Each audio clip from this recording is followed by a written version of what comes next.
বাংলাদেশের বিরোহী নায়ক বাপ্পারাজ আমাদের এখানে এসেছে, যাকে নিয়ে তুলপার হয়েছে হেনা চাচা কেন আসে না। এই নায়ক বাপ্পারাজ চলে আসছে, আপনারা দেখতে চলে আসেন। টিকিট মাত্র 100 টাকা, 100 টাকা, 100 টাকা ও টিকিট। ভাই চলে আসুন। কি তুইছে ভাই ভাই কি তুইছে আপনি কিতা কইতাছো? বাপ্পারাজ আসছে, বাপ্পারাজ। ওই যে হেনা চাচা কোথায়, ওই নায়ক বাপ্পারাজ চলে আরে আসছে। সব না বাপ্পারাজ ফ্যান তো আমার খুব ফেভারিট নায়ক ভাই। তোমার কে আমার দেখতে পারবো না, আমি যাই গা ভাই। অবশ্যই। এই, কি তুইছে ভাই? টাকা লাগবে?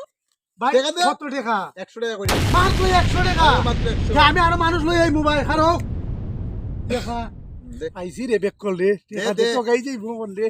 দে 1 2 3 4 400। আমরা 4 জন আইমু। আচ্ছা, ঠিক আছে, তুই খারো হ্যাঁ খারো, আমি রেডি হলে আই। হ্যাঁ। 400 মিছা কথা কয়ে লইছি, এখন বুঝিস গে, পুষ গে তুই। যাই গিয়া আমি, যাই গিয়া।